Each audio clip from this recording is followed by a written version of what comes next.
오늘의 하늘 말씀은 제1성서의 잠언서와 제2성서의 에페소서입니다.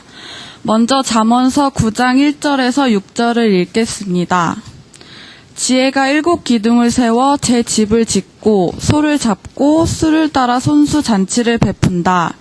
시녀들을 내보내어 마을 언덕에서 외치게 한다. 어리석은 이여 이리 들어오시오. 그리고 속 없는 사람을 이렇게 초대한다. 와서 내가 차린 음식을 먹고 내가 빚은 술을 받아 마시지 않겠소. 속되게 살려거든 철없는 짓을 버리고 슬기로운 길에 나서 보시오. 이어서 에페소서 5장 15절에서 20절 말씀을 읽겠습니다. 그러므로 여러분은 어떻게 처신해야 할지 깊이 생각해서 미련한 자처럼 살지 말고 지혜롭게 사십시오. 이 시대는 악합니다. 그러니 여러분에게 주어진 기회를 잘 살리십시오. 여러분은 어리석은 자가 되지 말고 주님의 뜻이 무엇인지를 잘 아는 사람이 되십시오. 술 취하지 마십시오. 방탕한 생활이 거기에서 옵니다. 여러분은 성령을 가득히 받아야 합니다. 성시와 찬송가와 연가를 모두 같이 부르십시오. 그리고 진정한 마음으로 노래 불러 주님을 찬양하십시오. 또 모든 일에 언제나 우리 주 예수 그리스도의 이름으로 하느님 아버지께 감사드리십시오. 다 함께 요한복음 6장 51절 말씀을 읽겠습니다. 나는 하늘에서 내려온 살아있는 빵이다. 이 빵을 먹는 사람은 누구든지 영원히 살 것이다. 내가 줄 빵은 곧 나의 삶이다. 세상은 그것으로 생명을 얻게 될 것이다 하고 말씀하셨다. 이 말씀으로 귀한 깨달음과 결단이 있으시기를 바랍니다.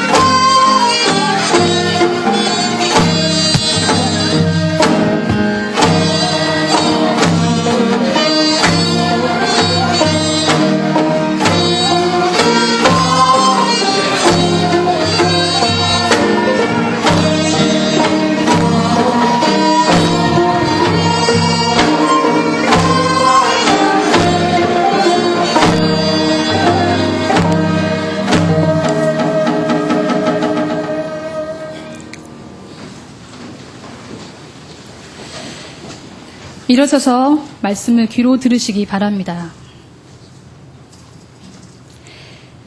나는 하늘에서 내려온 살아있는 빵이다.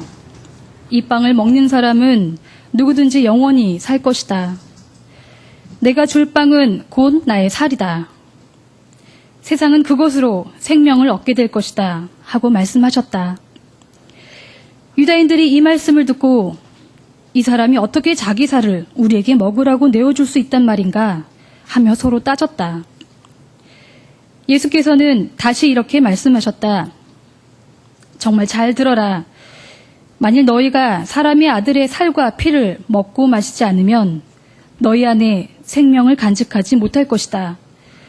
그러나 내 살을 먹고 내 피를 마시는 사람은 영원한 생명을 누릴 것이며 내가 마지막 날에 그를 살릴 것이다. 내 살은 참된 양식이며 내 피는 참된 음료이기 때문이다.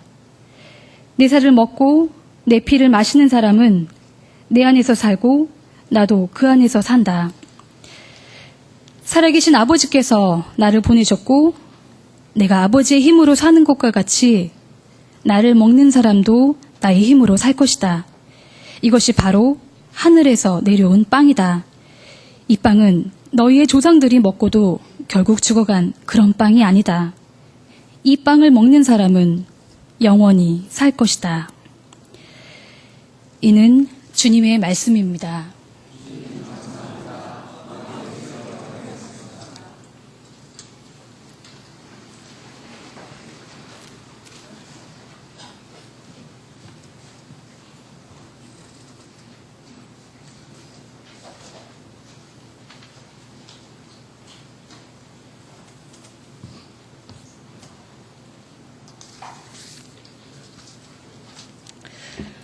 오늘 성가대를 대신해서 찬양으로 함께 해주신 새날청년회, 청년신도회, 그리고 희년청년회 청년들과 청년 아닌 청년같이 보이는 우리 청년남신도회, 또 그리고 두 분의 목사님 함께 도와 노래를 불러주셔서 감사합니다. 그리고 청년들 찬양의 시작 단계부터 편곡과 노래 지도로 수고해주신 우리 심리아운 교회에게 우리 다 같이 마음 모아 감사의 박수 드리겠습니다. 네.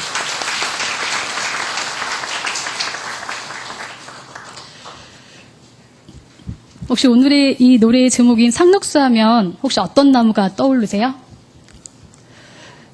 네, 저도 역시 소나무가 떠오릅니다. 이 소나무의 영어 표기를 아시나요? 네.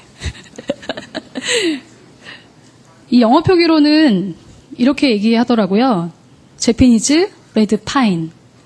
서식지가 이 한반도인데도 영어 표기로 서양에 알려지면서 붉은 일본 소나무로 불리고 있는 것이 지금의 현실입니다.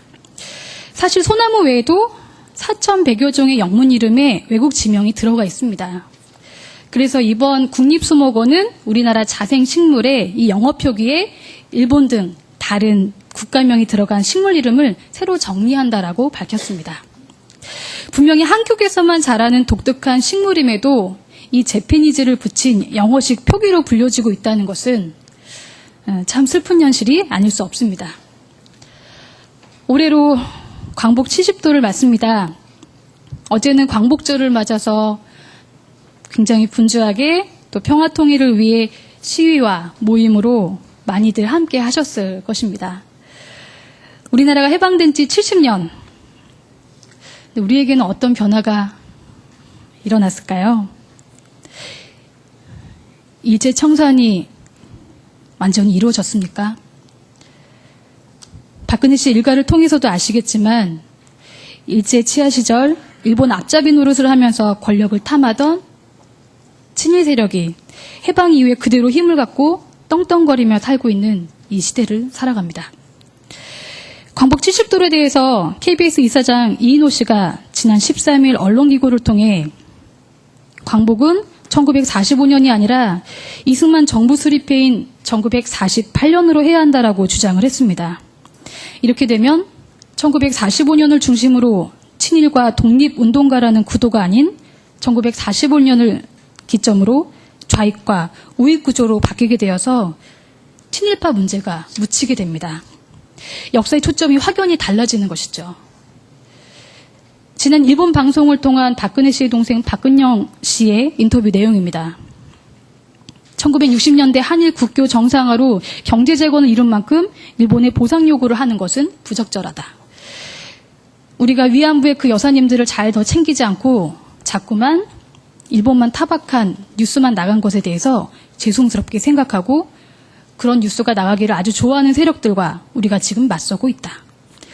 한국 국민들은 저와 같은 생각을 하고 있다는 것을 이해해 주시고 우리 한국을 많이 사랑해 주시길 바라고 일본 국가의 무궁한 발전을 기원합니다. 라고 머리 숙이며 인사하는 박근영 씨. 일본의 왕을 천황이라며 또 더 이상 과거사에 사과할 필요가 없다. 박근혜 대통령이 못하는 얘기는 내가 대신해서 하는 것이라며 그렇게 인터뷰의 내용들을 보고자 하는 중에 참 참담한 그 자체였습니다. 친일파 자손은 대통령도 해먹고 일본 가서 헛소리를 해도 이렇게 아무렇지도 않게 살아가는데 나라의 독립을 위해서 통일을 위해서 일하는 이들의 삶은 왜 이렇게 어렵고 험난한 걸까요? 600만 유대인 학살을 총지휘했던 아돌프 아이만의 사형 사건을 포함해서 유럽에서는 지금도 2차 세계대전 중에 저질러진 비인도적인 행위에 대해 전범을 잡아 법정에 세우고 있습니다. 허나 우리는 버젓이 사람을 죽이고 득세하는 이 친일파가 존재함에도 아무런 제지도 힘도 쓰지 못하고 있는 것이 현실입니다. 악인을 압도하는 것으로 승리하는 것과 같은 이 시대에 과연 우리는 무엇을 기대하며 살아가야 할까요? 자포자기 하고 싶은 마음도 있고 계속되는 이 싸움 속에서 치기만 하는 약자들의 삶을 보면서 힘겨운 싸움의 중심에 정말 어떻게 무엇을 기대고 살아가야 하는지 많은 고민이 되기도 합니다. 오늘 본문은 그런 우리의 삶의 자리에서 정말 어떻게 해나가야 되는 것에 대한 안내를 주고 있습니다. 오늘의 잠언서 본문은 이집트 지혜 문학의 영향을 받은 것으로 지혜는 세상의 질서나 훈계 가르침을 의미하기보다는 오히려 패역한 이스라엘의 필요로 하는 구원자로 등장합니다. 잠언서 1장에서 9장은 전체의 서론 역할을 하는데 다양한 여성의 이미지를 통해서 내용을 전달하는 독특한 전개를 보여줍니다. 오늘 본문인 잠언서 9장 1절에서 6절에서의 이 의인화된 지혜는 생명을 공급하는 이로 등장하고 또 구원자요 생명을 주는 지혜는 야훼의 구원 사역을 담당하는 주체로서 등장해서 지혜 없는 자들을 불러 모아 생명회로 인도하죠. 지혜가 7기둥을 세워 제 집을 짓고 소를 잡고 수를 따라 손수 아주 큰 잔치를 베풀며 미련한 자들을 생명축제에 참여하라고 초청합니다. 그리고 이것과 대조적으로 배우지 못한 자들을 죽음에 이르게 하는 축제에 참여하라는 유혹이 함께 제시되어 있습니다. 이는 초기 페르시아 시대의 유대 전승과 또 이방인 문화 사이의 갈등을 나타낸 것입니다. 이스라엘 백성에게 제시된 두 가지의 길. 그것은 하나님의 뜻에 순종할 것인가 아니면 그냥 무시할 것인가를 따라 생명과 죽음의 길이 있다는 것이죠. 여기에는 이스라엘 백성이 식민지 시대를 살면서 이스라엘을 몰락시킨 이 강대국의 사악한 힘을 혹여나 배울까 하는 염려가 깔려 있습니다. 강대국에 의해 포로 생활을 경험한 이 유대 백성에게 그들과 같은 힘을 갖게 되는 꿈이야말로 거짓되고 허망한 것이라는 것을 이 공동체에게 알려주고자 함입니다. 그리고 이 경고를 통해 이스라엘 백성이 빨리 지혜의 길로 가기를 촉구하고 있습니다. 그 슬기로운 길, 그것은 무엇이겠습니까? 그 길로 가는 구체적인 사건은 우리는 어떻게 경험하고 나아가야 할까요? 오늘 요한복음 6장 본문은 우리에게 몸과 피에 대한 이야기를 통해서 우리가 하나님을 위해서 무엇을 해야 하는지 공동체 안에서 제시하고 있습니다. 공간보고서와는 다르게 나타나고 있는 이 성청례와 같은 이 본문은 당시 디오니소스 제의에서 가져온 듯합니다. 나의 살은 빵이다라는 이것은 내 몸이다 라고 하는 바울과 공간복음서의 표현과는 조금 다른데요. 그 이유는 바로 이렇습니다. 요한복음의 성찬 단락에 포함되는 이 59절에는 지리적 배경인 가버나움이 나옵니다. 요한복음은 낮 시간에 그리고 예수의 가르침이 이곳에 이루어졌다는 것을 이야기하면서 공개적으로 그 가르침을 유대교의 교육과 예배의 중심지인 회당에서 이루어졌다라고 기술합니다.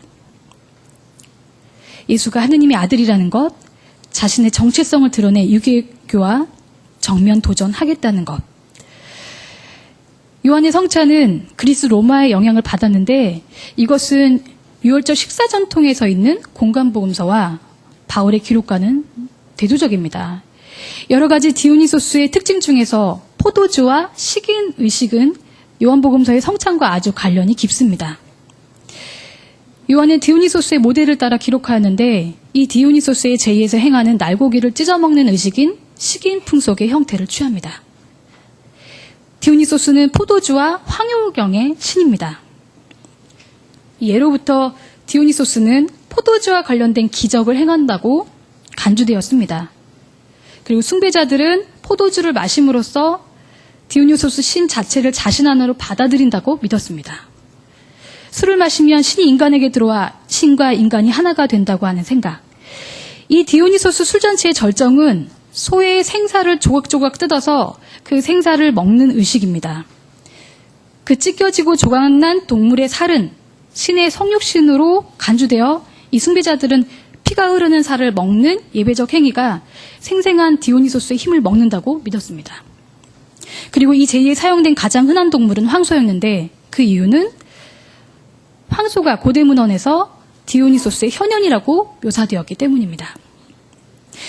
요한 공동체 그리고 유대교와의 논쟁, 갈등, 이 대립뿐만 아니라 헬라화된 유대 사회 속에서 그 당시에 광범위하게 영향력을 행사하고 있었던 그리스, 로마 종교와의 역동적 관계 속에서 자신의 신학을 발전시켜 왔다는 것을 주목할 수 있습니다.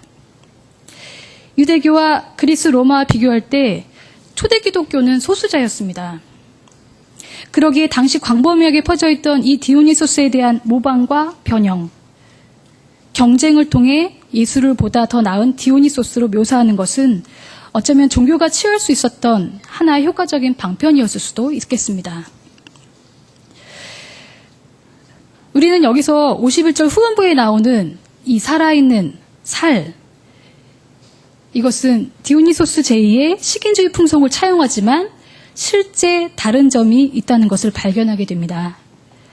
생사를 뜯어먹는 이 행위는 예수 자신의 죽음을 강조하려고 하였다는 것을 보게 되는데요. 자신의 살을 주기 위해서는 먼저 죽어야 하기 때문입니다. 예수는 자신을 원하는 사람들에게 보여주었을 뿐만 아니라 만지게 하였고 예수 자신의 살이 그들의 이빨 사이에서 씹혀지게 하여 그를 받아들여서 그들의 예수에 대한 사랑을 연결시켜 주었습니다. 당시 사람들은 그리스 로마 시대에 나타나는 이 부정적인 식인주의에 대해 알고 있었습니다. 그런데 이 부정적인 식인주의와 다른 새로운 식인주의가 요한복음 6장에 두드러지게 나타난 것이죠. 고대 문학에 나오는 이 부정적인 식인 풍속의 묘사와는 달리 요한은 예수가 자신의 살을 직접 뜯어 나눠주는 모습으로 나타냅니다. 그리고 식인 풍습을 긍정적으로 재평가해서 요한의 성찬에 적용하고요. 바로 이것이 요한복음서가 몸 대신에 살을 선택한 이유이기도 합니다. 살과 피가 동시에 나오는, 살과 피를 동시에 먹는 이것은 디오니소스 제2에서 하는 것처럼 피가 뚝뚝 떨어지는 살을 먹을 때만 가능합니다. 결국 이것은 살과 피는 생명, 사람의 전체를 의미하는 것이죠. 그 살과 피는 오늘 본문에선 예수 자신이었다라고 이야기합니다. 그리고 그것을 먹고 마시는 행위는 오로지 완전하게 예수를 받아들이고 그와 하나가 되는 것을 의미했습니다. 이러한 식인 언어는 당시의 영지주의와 가연설에 대응하기 위해 더욱 부각되어 사용했을 법도 합니다. 54절에 트로곤이라는 이 단어를 집중해서 4번이나 사용하면서까지 실제적인 뜯어 먹는다를 보여주는 이 행위의 설명은 그 증거가 되겠습니다. 요한복음 6장 56절은 자신의 살을 먹고 자신의 피를 마시는 이 사람은 예수 안에 거하고 그 예수는 그 사람에게 거해서 그와 하나가 된다고 하는 공동체의 연합을 말해주고 있습니다. 살아있는 빵을 강조함으로 이 죽은 빵으로서의 만나가 아니라 살아있는 빵인 살을 뜯어먹는 이 현재적 사건, 지금을 통해 공동체에게 더 집중하고 있음을 보게 됩니다. 하늘에서 내려온 빵은 나의 희생으로, 나의 죽음을 통해 나의 공동체에게 생명을 나눠주는 것입니다. 나의 몸을 나눈다, 나의 생명을 나눈다, 내 것을 나눈다고 할 때에는 분명 내 안에 무언가가 충분한 준비가 되어 갈 때 가능할 수 있을 것입니다.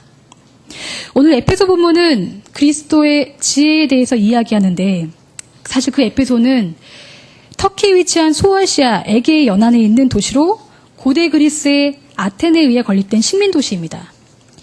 이 식민지 역사에도 불구하고 자리 이권상 상업을 통해서 막대한 부를 축적했습니다.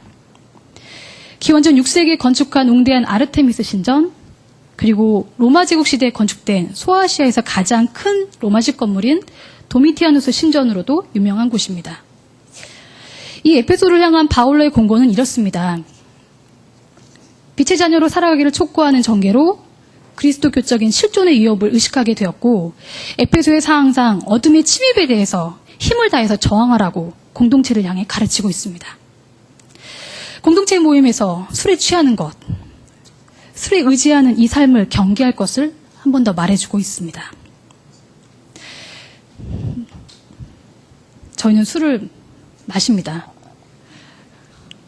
그런데 술을 취하는 것은 좀 다른 문제 같습니다.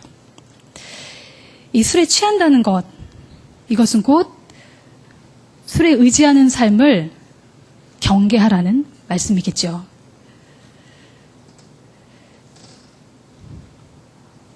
술을 먹지 말라고가 아니라 술에 취하지 말라고 하는 이곳에서 분명 우리는 한 가지를 보게 됩니다.